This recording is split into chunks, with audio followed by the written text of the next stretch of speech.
আসসালামু আলাইকুম। Welcome to my channel yummy food fusion. আমি আজকে আপনাদেরকে তৈরি করে দেখাবো বিয়েবাড়ির শাহি জর্দা। আমি আজকে ঠিক যেই প্রসেসে তৈরি করব, আপনারা যদি একই প্রসেস ফলো করেন তাহলে আপনাদের জর্দাও একদম পারফেক্ট এবং ঝরঝরে হবে। চলুন দেখে নেওয়া যাক কীভাবে এই মজাদার জর্দাটা তৈরি করতে হয়। প্রথমেই একটা বাটিতে 3 কাপ চিনি গুঁড়া পোলাওয়ের চাল নিয়ে নিচ্ছি। আপনারা চাইলে এখানে বাসমতি চালও ব্যবহার করতে পারেন। সামান্য পরিমাণে পানি দিয়ে এই চালটাকে ভিজিয়ে রেখে দিচ্ছি 30 মিনিট। আপনারা যদি বাসমতি চাল ব্যবহার করেন সেক্ষেত্রে 1 ঘন্টা ভিজিয়ে রাখতে হবে। এই ভিজিয়ে রাখার ফলে জর্দাটা খুব ঝরঝরে হবে। আমি এখানে বড় সাইজের একটা মালতা নিয়ে নিয়েছি। এই মালতার উপরের হলুদ অংশটা একটা গ্রেটারের সাহায্যে গ্রেট করে নিচ্ছি। জর্দা তৈরিতে চেষ্টা করবেন মালতা ব্যবহার করতে। মালতা ব্যবহার করাতে যেই রেজাল্টটা পাবেন, কমলা ব্যবহার করাতে কিন্তু ততটা ভালো রেজাল্ট পাবেন না। এখন মালতাটা থেকে রস করে নিচ্ছি। এখানে আমার প্রায় 2/3 কাপ মালতার রস হয়েছে। চুলার ওপর একটা হাঁড়িতে পর্যাপ্ত পরিমাণে পানি গরম করে নিয়েছি। এখন এর মধ্যে দিয়ে দিচ্ছি 1/2 টেবিল চামচ লবণ, 1 চা চামচ দিয়ে দিচ্ছি মালতার খোসা কুচি, 1 টেবিল চামচ দিয়ে দিচ্ছি রান্না করার সয়াবিন তেল, পর্যাপ্ত পরিমাণে দিয়ে দিচ্ছি জর্দার রং। আপনারা আপনাদের পছন্দ মতো রঙের পরিমাণটা বাড়িয়ে বা কমিয়ে নিতে পারেন। এখন পানিটা খুব ভালোভাবে ফুটে ওঠা পর্যন্ত অপেক্ষা করছি। পানিটা খুব ভালোভাবে ফুটে উঠেছে। এখন এর মধ্যে সেই ভিজিয়ে রাখা পোলাওয়ের চালটা দিয়ে দিচ্ছি। পোলাওয়ের চালটা দেওয়ার পর চুলার আঁচটা হাই হিটে করে ঘড়ি ধরে ঠিক 6 মিনিট এই পোলাওয়ের চালটাকে সিদ্ধ করে নেব। 6 মিনিটের চাইতে কম বা বেশি না, একদম ঘড়ি ধরে 6 মিনিট সিদ্ধ করলেই হয়ে যাবে। 6 মিনিট হয়ে গেছে, ঠিক যতটুকু সিদ্ধ হওয়া দরকার ততটুকু সিদ্ধ হয়ে গেছে।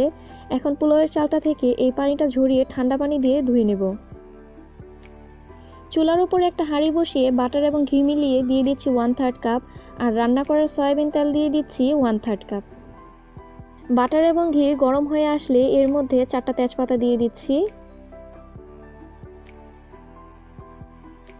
6-7টা এলাচ দিয়ে দিচ্ছি, 6-7টা দিয়ে দিচ্ছি লবঙ্গ, 4টা দারচিনি দিয়ে দিচ্ছি। এখন এই গরম মশলাগুলোকে খুব ভালোভাবে এই ঘিয়ের সাথে ভেজে নিচ্ছি। ভেজে নেওয়া হয়ে গেছে। এখন এর মধ্যে দিয়ে দিচ্ছি 3 টেবিল চামচ অ্যালমন্ড বাদাম কুচি। আপনারা চাইলে এখানে অন্য যে কোনো ধরনের বাদামও ব্যবহার করতে পারেন। বাদামটাকেও ঘিয়ের সাথে খুব ভালোভাবে ভেজে নিচ্ছি। ভেজে নেওয়া হয়ে গেছে। এখন এর মধ্যে দিয়ে দিচ্ছি 3 কাপ চিনি। ঠিক যতটুকু চাল নেব ততটুকুই চিনি দিতে হবে, এর চাইতে বেশি বা কম না। বেশি চিনি দিলে কিন্তু চিনির মাত্রাটা খুব বেড়ে যাবে, আর কম চিনি দিলে কিন্তু স্বাদটা ভালো আসবে না। 1 টেবিল চামচ দিয়ে দিচ্ছি পানি। এখন হালকাভাবে একটু নেড়ে নিচ্ছি। যে মালতার রস করেছিলাম সেই মালতার রসটা এর মধ্যে দিয়ে দিচ্ছি।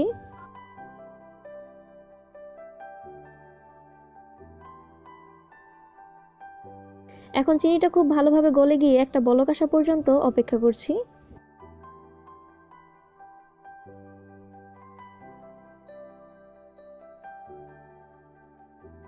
খুব ভালোভাবে বলক চলে এসেছে। এখন এর মধ্যে দিয়ে দিচ্ছি 3 টেবিল চামচ কিশমিশ, 1/4 কাপ দিয়ে দিচ্ছি মোরব্বা। আপনারা চাইলে মোরব্বাটা পরেও ব্যবহার করতে পারেন। মোরব্বা এবং কিশমিশ খুব ভালোভাবে মিশিয়ে নিচ্ছি।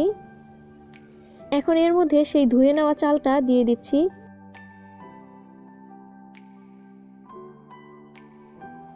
এখন এই চিনি শিরার সাথে রান্না করা চালটাকে খুব ভালোভাবে মিশিয়ে নিচ্ছি।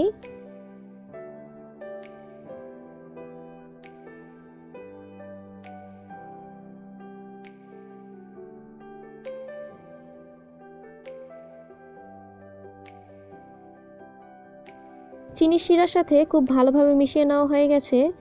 এখন অনবরত নেড়ে নেড়ে জর্দাটাকে জাল করে নিতে হবে। এই পর্যায়ে কিন্তু কখনোই ঢাকনা দিয়ে ঢাকতে যাবেন না। আমি আপনাদেরকে বলে দেব ঠিক কোন পর্যায়ে ঢাকনা দিয়ে ঢাকতে হবে। 5 মিনিট জাল করে নেওয়ার পর এর মধ্যে দেখেন একটা বুদবুদি সৃষ্টি হয়েছে। এখনও কিন্তু এর মধ্যে পর্যাপ্ত পরিমাণে পানি রয়েছে। আরও 5 মিনিটের মতো জাল করে নিচ্ছি।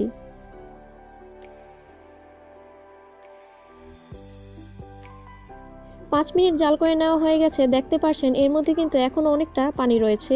এই পানিটা কিন্তু আরও একটু শুকিয়ে নিতে হবে। চাল এবং পানিটা যখন গায়ে গায়ে লেগে আসবে তখনও কিন্তু এটাকে ঢাকনা দিয়ে ঢাকতে হবে। আরও কয়েক মিনিট জাল দিয়ে নেওয়ার পর দেখেন চাল এবং পানিটা খুব গায়ে গায়ে লেগে এসেছে। এখন ঢাকনা দিয়ে ঢেকে চুলার আঁচটা একেবারে কমিয়ে দমে রেখে দেব 20 মিনিট। ঢাকনায় যে ছিটোটা ছিল তা একটা লবঙ্গ দিয়ে বন্ধ করে দিয়েছি। 20 মিনিট পর ঢাকনাটা তুলে নিচ্ছি। আমি কিন্তু এই জর্দাটাকে আবারও দমে দিব। উপর থেকে নিচ হালকাভাবে একটু নেড়ে নিচ্ছি।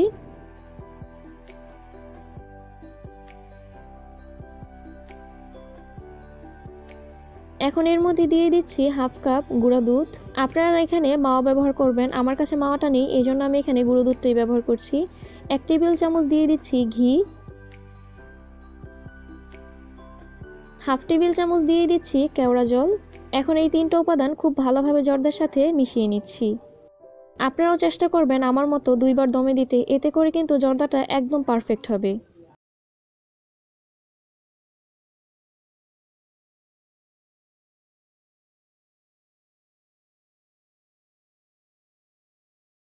এখন এই জর্দাটাকে খুব ভালোভাবে চেপে নিচ্ছি।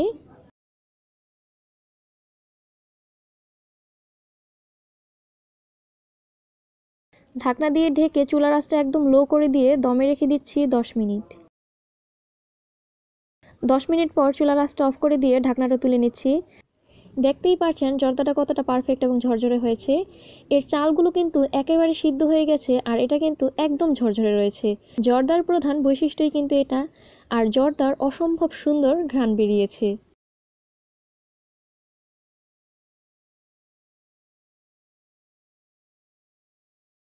এখন এই জর্দার মধ্যে থেকে গরম মশলাগুলো তুলে নিয়ে একটা সার্ভিং ডিশে সার্ভ করে নিচ্ছি।